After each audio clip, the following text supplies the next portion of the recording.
प्रत्येक पंचायत में जो 5 लोगों की बहाली होनी है और 5 लोगों में हम आपको बताएंगे कि एक जो है ना स्वच्छता पर्यवेक्षक की बहाली और 2 मोटर चालक का और 2 स्वच्छता कर्मी की जो प्रशिक्षण है। तो इन सभी के आधार पे वे उस पर नंबर अंकित करेंगे। उसमें से 5 व्यक्तियों का नाम चयन करके उनको भेज देना है। कहां भेज देना है? तो उप विकास आयुक्त, जिसके आधार कार्ड का नाम, पिता का नाम, जन्म तिथि और यानी कि मैट्रिक के प्रमाण पत्र का, आधार कार्ड का नाम, मैट्रिक प्रमाण पत्र में भी। हेलो फ्रेंड, नमस्कार, आप सभी का बहुत बहुत स्वागत है हमारे Everest coaching centre YouTube channel में। देखिए अभी हम आपको बता रहे हैं कि प्रत्येक पंचायत में जो 5 लोगों की बहाली होनी है और 5 लोगों में हम आपको बताएंगे कि एक जो है ना स्वच्छता पर्यवेक्षक की बहाली और 2 मोटर चालक का और 2 स्वच्छता कर्मी की जो प्रत्येक पंचायत में जो बहाली होने वाली है ना, तो उसको किस प्रकार से बहाली होगा और उसका चयन प्रक्रिया क्या है और उसका चयन प्रक्रिया में क्या क्या उसका नियम कानून जो आया है, तो उसको सबसे पहले हम पढ़ करके बता रहे हैं और उसके बाद हम आपको पूरा डिटेल बाय डिटेल में जो उसका चयन कैसे किया जाना है, उसके लिए क्या क्या कागजात है, उन सभी का वीडियो हम आपको दे देंगे। और उसके बाद जो है ना, आपको वीडियो अच्छा लग जाए तो जरूर लाइक कर देगा, चैनल को सब्सक्राइब कर लीजिए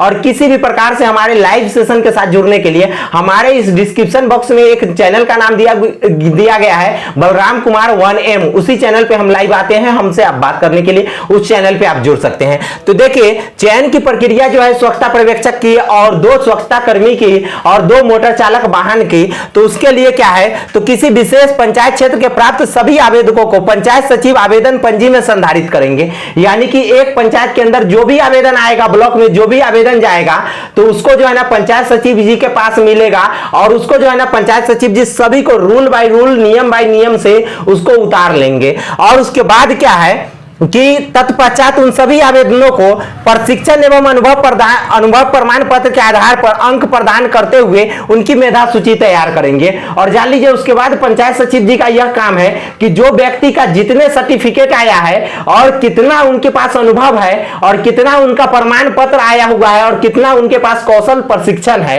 तो इन सभी के आधार पे वे उस पर नंबर अंकित करेंगे। यानी कि अपने मर्जी से उसके देख करके उस पर अंकित करेंगे कि हाँ फलाने व्यक्ति के पास सारा कागजात है तो इनको 100 नंबर दिया जाता है, अगर किसी व्यक्ति के पास एक कागजात कम है तो इनको 80 नंबर दिया जाता है। और जान लीजिए उसके बाद क्या नियम है कि तैयार मेधा सूची को ग्राम सभा के प्रखंड परियोजना प्रबंधन समिति के द्वारा उस पंचायत के मेधा सूची पर विचार करते हुए सर्वाधिक अंक वाले 5 व्यक्तियों का नाम चयन करके उसे जिला परियोजना प्रबंधन समिति के पास भेजा जाएगा, जिसके उप सचिव विकास आयुक्त होते हैं। और इस चीजों को जान लीजिए, इसका जो है ना अनुमोदन करने के लिए उनको पंचायत में फिर आएंगे और फिर ग्राम सभा के माध्यम से उनको अनुमोदन करेंगे। और जिस व्यक्ति के यानी कि जो टॉप व्यक्ति रहेंगे, जो जिनका यानी कि सबसे पहले उस चयन लिस्ट में जिनका सबसे ज्यादा अंक मिला है, उसमें से 5 व्यक्तियों का नाम चयन करके उनको भेज देना है। कहां भेज देना है? तो उप विकास आयुक्त, जिसको हम लोग बोलते हैं DDC, यानी कि डिप्टी डिस्ट्रिक्ट यानी कि विकास आयुक्त, जिसको हम लोग कमिश्नर बोलते हैं, ठीक है। और उसके बाद जो है ना, यह 5 व्यक्तियों का चयन करके विकास आयुक्त के भेज देना है। और इसी मेधा सूची के आधार पे उप विकास आयुक्त प्रत्येक पंचायत को एक स्वच्छता पर्यवेक्षक और 2 प्लास्टिक प्रोसेसिंग प्लांट पर काम करने वाले व्यक्ति और उसके बाद 2 मोटर चालक वाहन का चयन करेंगे। यानी कि 2 व्यक्ति जो है प्लास्टिक प्रोसेसिंग प्लांट सब जगह सब पंचायत में लगने जा रहा है, उसमें काम करेंगे। और 2 व्यक्ति जो है ना, यानी कि घर घर जाकर के कूड़ा को, यानी कि जो मोटर जो है ना, यानी कि कूड़ा को समेटने का काम करेगा, तो उसके लिए ड्राइवर का 2 काम लगेगा और उसके 1 पर्यवेक्षक का काम लगेगा।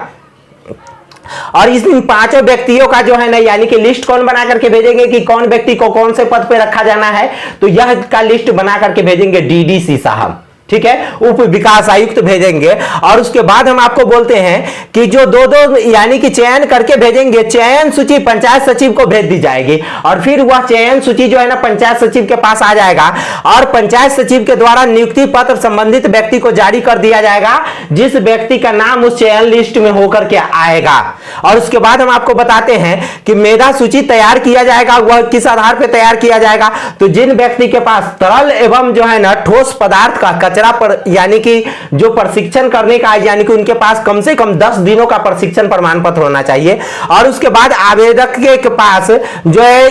इसमें पूर्व में जो 1 साल, कम से कम 1 साल काम किए हैं किसी संबंधित प्रतिष्ठित संस्थान में, जहां पे कचरा को संबंधित यानी कि प्लास्टिक को प्रोसेसिंग किया जा रहा है, तो उस वहां का 1 साल का कम से कम सर्टिफिकेट चाहिए। उसके बाद तीसरे नंबर का इसमें अनुभव है कि यदि किसी व्यक्ति को स्वच्छता संबंधी कार्य करने का अनुभव है तो उन्हें 2 अंक अधिक प्रदान किया जाएगा, प्रति वर्ष 2 अंक प्रदान किया जाएगा। तो जान लीजिए सभी लोग फर्जीए जब सर्टिफिकेट बनवाइएगा, सभी लगभग लोग जो है ना, यानी कि पैसे देकर के अभी सर्टिफिकेट बनाने का कार्य चल रहा है, 1-2 हजार रुपया देकर के, और धड़ल्ले से भी सर्टिफिकेट मिल रहा है, उसी सर्टिफिकेट को लेकर के लोग बहाली भी कर रहे हैं। तो जान लीजिएगा जितना ज्यादा से ज्यादा हो वर्ष का अनुभव आप अपने आप को प्रदान करवा लीजिएगा, और इसी प्रकार से अंकों का मेधा सूची तैयार किया जाएगा। आवेदन करने के पूर्व आवेदक यह सुनिश्चित कर ले कि उनका आधार कार्ड में जो नाम है, पिता का नाम है और जन्म तिथि है, वही नाम, पिता का नाम, जन्म तिथि मैट्रिक के अंक प्रमाण पत्र पे होना चाहिए। यानी कि आधार कार्ड का नाम, पिता का नाम, जन्म तिथि, और यानी कि मैट्रिक के प्रमाण पत्र का आधार कार्ड का नाम, मैट्रिक प्रमाण पत्र में भी नाम, पिता का नाम और जन्म तिथि मिलना चाहिए। और उसके बाद जो है ना उसी आधार पे पर्यवेक्षक का जो है ना चुनाव भी होगा, और पर्यवेक्षक का हम आपको बता दें कि कम से कम जो रुपया रखा जाएगा, कम से कम 7,000 रुपया प्रति माह रखा जाएगा। तो धन्यवाद। आपको यह मेरे द्वारा दी गई जानकारी अच्छा लगा होगा तो आप मेरे वीडियो को जरूर लाइक कर दीजिएगा, और किसी भी प्रकार का आपको डाउट लगे तो आप वीडियो को नीचे कमेंट बॉक्स में जरूर कमेंट कीजिएगा। किसी प्रकार का सुझाव लगे तो भी कमेंट कीजिएगा, क्योंकि हर कमेंट को हम पढ़ते हैं और जवाब भी देने का कोशिश करते हैं। तो धन्यवाद, फिर मिलेंगे नेक्स्ट वीडियो में, तब तक के लिए जय हिंद, बाय बाय।